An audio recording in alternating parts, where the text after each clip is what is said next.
Le gratuit, c'est de la merde. Bonjour et bienvenue dans cette nouvelle vidéo. Alors, je suis Audrey, auteure, conférencière, créatrice de l'entreprise lesrevenusautrement.fr et aujourd'hui, eh bien, je ne vais pas me faire beaucoup d'amis, notamment par rapport à certaines personnes. Alors, j'ai notamment une personne en tête. Alors, pourquoi est-ce que le gratuit, c'est de la merde? On va prendre plusieurs exemples dans cette vidéo. C'est une vidéo complètement différente de ce que j'ai l'habitude de vous donner, même si concrètement, eh bien, lorsque je vous donne du gratuit, notamment au travers de vidéos informatives, eh bien, celles-ci sont basées sur mon expérience. Donc, je fais la différence entre ce que je vous donne en gratuit qui a énormément de valeur et aussi ce que je donne en payant qui a aussi beaucoup de valeur. Le payant est destiné aux personnes qui souhaitent vraiment aller de l'avant et clairement, là on parle d'immobilier. De ce fait, clairement, si on se base uniquement en formation et en information sur du contenu gratuit, bah, du coup, on n'a personne, entre guillemets, contre qui se retourner lorsqu'on se retrouve dans la merde et dans 100% des cas, on va se retrouver dans la merde. Alors, pour aller un petit peu plus loin, je discutais avec un membre de mon équipe qui, elle, il y a quelques jours, a suivi différentes formations immobilières. C'est OK, de certains formateurs qui sont pour certains mes confrères et d'autres personnes dont j'apprécie un petit peu moins le travail, peu importe. On est un petit milieu dans l'immobilier et clairement tout le monde se connaît, et notamment dans l'infoprenariat en immobilier. Et de ce fait, il y a les formations payantes et les formations gratuites. Il y a notamment une personne qui propose des formations et ou informations gratuites, donc qui fait plein de vues, mais ces informations gratuites-là, que j'ai pu consulter, notamment sur une thématique de la colocation, eh bien, sont très intéressantes pour les 3/4 de la formation, mais sont fausses pour le 1/4 restant de la formation. Et la fausseté des informations qui sont données dans la partie fausse, en fait, et du coup, en fait, il y a plein de petites faussetés à l'intérieur des choses qui sont vraies, eh bien, prouve que cette personne-là n'a jamais eu de colocation et n'a jamais eu, n'a jamais été confrontée au marché de la colocation. Donc, il y a des gens qui achètent des biens juste parce qu'ils peuvent acheter, pour pouvoir acheter, parce qu'ils ont la capacité d'acheter. Et il y a des personnes, effectivement, qui vivent de leur immobilier. Donc, OK, moi, personnellement, je suis éligible au CPF. Ça veut dire quoi? Ça veut dire que l'État va vous financer à travers vos droits CPF, donc vos droits personnels de formation, eh bien, à avoir le droit de prendre une de mes formations, celle que j'ai rendue éligible au CPF. C'est une formation sur la colocation qui est mon domaine de prédilection, puisque je suis experte en colocation et en colocation au rendement. Du coup, on a beaucoup d'indicateurs. Pour être effectivement éligible au CPF, forcément, il ne faut pas dire n'importe quoi. Et on a beaucoup d'indicateurs. Et ensuite, il faudra effectivement qu'on passe sous le train de Calliope. Ça, c'est encore autre chose. Il y a beaucoup d'indicateurs pour, en gros, savoir si ce qu'on raconte, c'est de la merde ou non. Et il y a pas mal de personnes qui, effectivement, ne passent pas ces premières épreuves. Donc déjà, en fait, lorsqu'on parle d'immobilier, eh bien, il y a les personnes qui vont se contenter de gratuit, OK, mais qui vont sincèrement, quand c'est gratuit, le produit, c'est vous. C'est-à-dire que rendez-vous compte de cette phrase et allez voir effectivement par rapport à ça. C'est assez facile sur Internet de prendre plein de contenus de divers formateurs gratuitement et de les scinder et d'en faire une formation et de la vendre. D'accord. Mais à quel moment ceci vous rend légitime sur la formation en question? Je m'explique. Il y a plein de personnes qui se considèrent comme étant experts dans tel domaine, mais on est expert à partir de combien de biens, de quelle expertise? Donc soit on devient expert par rapport à un diplôme, d'accord, bon, expert comptable, tout ci, tout ça. Il faut, pour pouvoir avoir ce titre-là, eh bien avoir passé plusieurs diplômes, exercices et tout ça, on est d'accord. Et il y a effectivement dans l'immobilier des experts, il y a des experts qui ne sont pas experts. C'est-à-dire qu'ils se prétendent experts, mais qui ne sont pas experts. Et qui vont vous délivrer l'information alors que, comme dirait Coluche, ils n'en avaient même pas un échantillon sur eux. C'est-à-dire qu'on ne peut pas être expert si on n'a pas été confronté au marché. On peut dire des choses, mais clairement, on peut vite confondre une personne. Clairement, si on parle d'immeuble de rapport, quelqu'un qui va prendre des formations sur les immeubles et qui va la compiler, qui va faire une formation, on sait tout de suite si on a déjà un, deux, plusieurs immeubles. On peut en 3-4 questions savoir tout de suite si la personne est légitime ou non. Et c'est ça en fait que je reproche un petit peu aux personnes qui font du gratuit, c'est que le gratuit n'engage pas. On ne va pas demander ça à du gratuit. On ne peut pas baser un business, notamment en immobilier, lorsqu'on veut construire un patrimoine, lorsqu'on veut avoir des contenus fiscaux.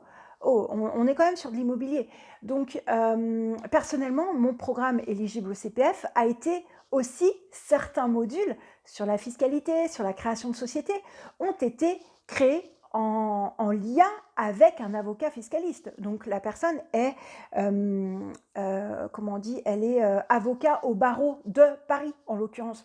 Donc je n'ai pas sorti la fiscalité sous mon chapeau en ayant vu 150 000 personnes. Non, je suis allée directement voir l'autorité et je me suis associée avec lui en lui disant ok, bah, du coup maintenant il faut que tu regardes dans la législation, tout ci, tout ça, ce que tu peux apporter comme contenu à des personnes. Forcément, ces contenus avec mon avocat, je ne vais pas les diffuser gratuitement à mes abonnés, parce que la valeur de l'information est tellement importante, la personne a tellement fait d'études, a tellement travaillé, que forcément, vous n'aurez jamais la même valeur en gratuit qu'en payant. D'accord ? Ensuite, il y a aussi la dimension de la légitimité de la personne, à savoir, est-ce que la personne, vous vous sentez, est-ce que vous avez confiance en elle ?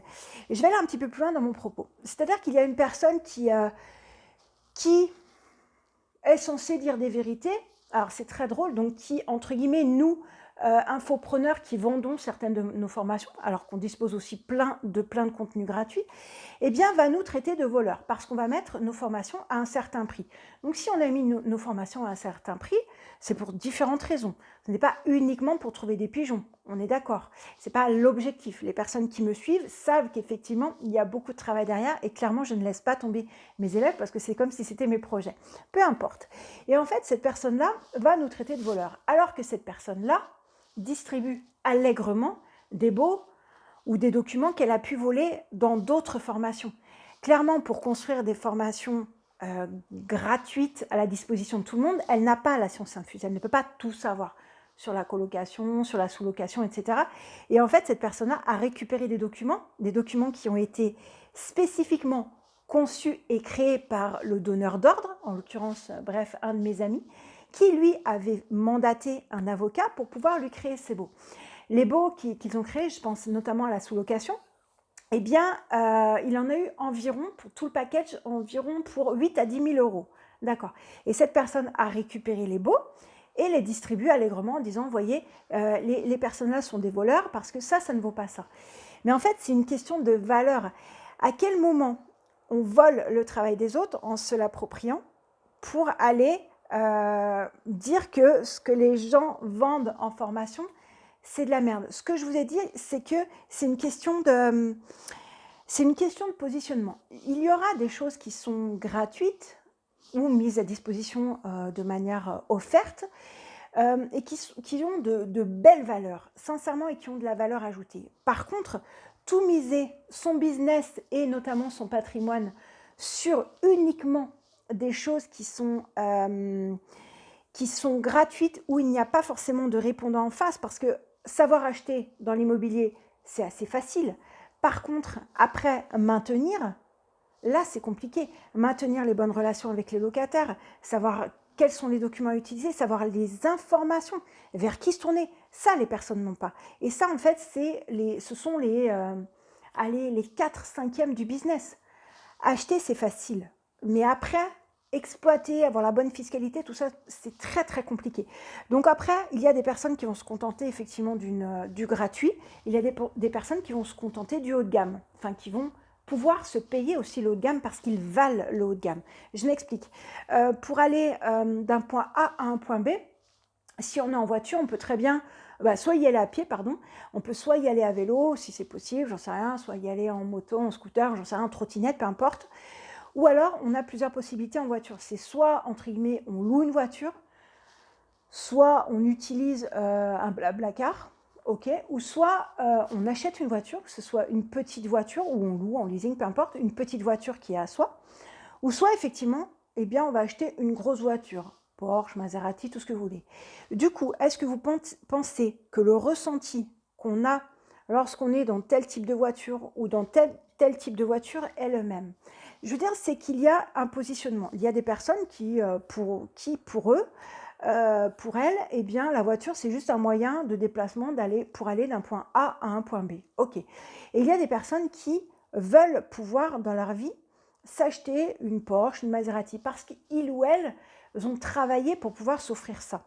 Et du coup, c'est tout ça, en fait. Donc, dans ce que je voulais vous dire, c'est que ne misez pas tout votre business sur des vendeurs qui peuvent soi-disant dire la vérité, mais qui, au final, regardez ce qu'on vous promet derrière.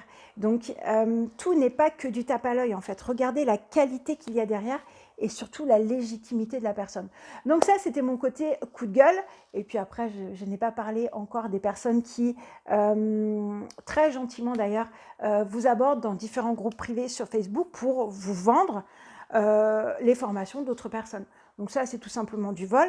Nous, avec des amis, on a fait des collectifs et on fait des actions par rapport à ça. Et c'est plutôt assez intéressant parce que tout n'est pas allègrement utilisable. On ne peut pas prendre les baux de certaines personnes, les utiliser. On ne peut pas télécharger la formation de quelqu'un et la vendre pour soi, peu importe.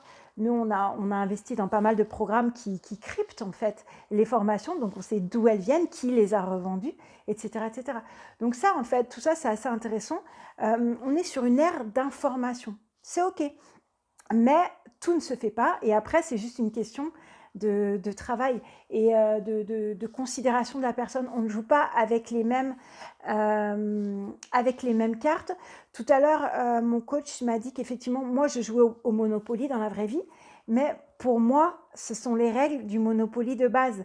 Et je n'avais pas vu que je jouais au jeu du Monopoly spécial tricheur avec certaines personnes. Donc, je ne connais pas les règles, je vais apprendre les règles, ce n'est pas dit que je vais les utiliser, mais au moins, je pourrais possiblement contrer ce genre de personnes et c'est déjà en cours avec notamment le collectif, avec certains de mes amis. Voilà, donc cette vidéo, j'espère que vous allez comprendre peut-être à travers les lignes. Le gratuit ne vous protège pas, notamment au niveau des baux, au niveau de tout. Sincèrement, on est dans un état où, en France où les locataires ont beaucoup de droits, notamment au niveau des baux, au niveau de la formation. On n'est plus sur de l'amateurisme. Là, on n'est pas juste sur le fait d'acheter un bien, tout ça. On est sur une construction de business, de patrimoine. Ça peut mais mettre en péril la totalité de vos revenus maintenant et pour les années à venir. Donc clairement, faites attention à vous. Clairement, moi, ça ne va rien changer à ma vie. Si vous m'achetez une de mes formations, c'est super. Ça va faire tourner mon business. C'est génial. Par contre, ça va, sincèrement, que vous soyez, dans la merde ou pas, ça ne va rien changer à ma vie. D'accord?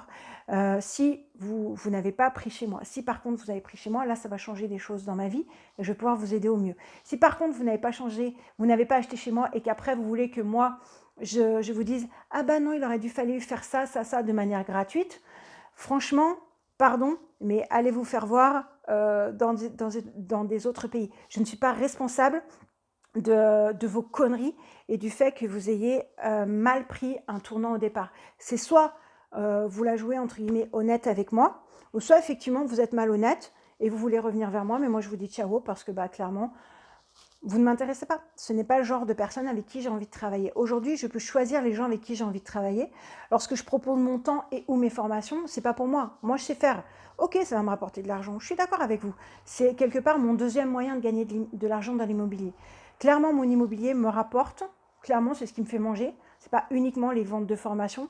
Mais franchement, faites bien attention à qui vous donnez votre argent, entre guillemets, et à qui vous faites confiance parce que, comme je l'ai dit, le gratuit n'engage pas et vous n'avez pas accès à la personne et clairement, il n'y a pas de légitimité. Quelqu'un qui est expert ou qui fait une formation payante, moi, ce que je veux, ce à quoi j'ai envie d'avoir accès, c'est au savoir de la personne. Là, j'ai pris une nouvelle formation sur les immeubles parce qu'il y a plein de choses que probablement je ne connais pas. On ne sait pas ce que l'on ne sait pas. Je ne vais pas l'inventer, encore plus sur des immeubles. Et j'ai besoin de savoir encore, d'être au plus pointu et au plus près de ce qui se passe, des législations, de plein de choses. Donc directement, je vais m'adresser à quelqu'un qui est expert en immeuble. Et c'est OK. Et ça va ajouter par rapport aux formations que j'ai. OK. Je ne propose pas de formation sur les immeubles. même si peu importe, j'aurai la légitimité pour, mais parce que pour l'instant, ça ne m'intéresse pas et je ne me sens pas encore d'attaque pour prôner ce genre de formation et de programme. Même si j'accompagne des personnes en coaching personnel qui ont acheté des immeubles. Il y a eu Aude qui hésitait initialement à partir sur une colocation, qui a acheté un immeuble seul à plus de 660 000 euros. C'est OK, je l'ai accompagné pendant plus d'1 an. C'était du caviar, parce qu'il y a eu la situation de Covid. Et c'est OK. Et c'est OK. Donc, il y a plein de femmes qui veulent que je les accompagne par rapport à des immeubles. C'est OK ou pas OK. Ça dépend aussi du mindset et si j'ai envie de travailler avec elles. Il y a des personnes à qui j'ai dit non et à qui j'ai transféré vers d'autres de mes collègues, confrères, parce qu'ils ont la légitimité pour ça. Voilà, j'espère que vous avez compris ce que j'ai voulu dire. Peu importe, sincèrement, je sais qu'il y aura des réflexions, des likes, des dislikes. Sincèrement, je m'en fiche, c'était vraiment quelque chose, coup de gueule, pour vous montrer aussi que ça ne vient pas comme ça, qu'il y a énormément de travail, et que voilà. Et le travail, c'est difficile de le voir, mais voilà, donc ça va peut-être mettre des choses à plat, mais en tout cas, c'est un coup de gueule, donc essayez de regarder si ça vous intéresse ou pas. Et puis, si vous voulez travailler avec moi, vous avez les liens dans la description. Et puis, si réellement vous voulez aller plus loin, regardez les liens dans la description. Il y a tout ce qui pourra vous correspondre. Et puis après, n'hésitez pas à me contacter si vous avez envie de travailler avec moi. Et puis moi, je verrai si j'ai envie de travailler avec vous, effectivement. Et puis, je vous dis à très vite dans la prochaine vidéo. Ciao, ciao.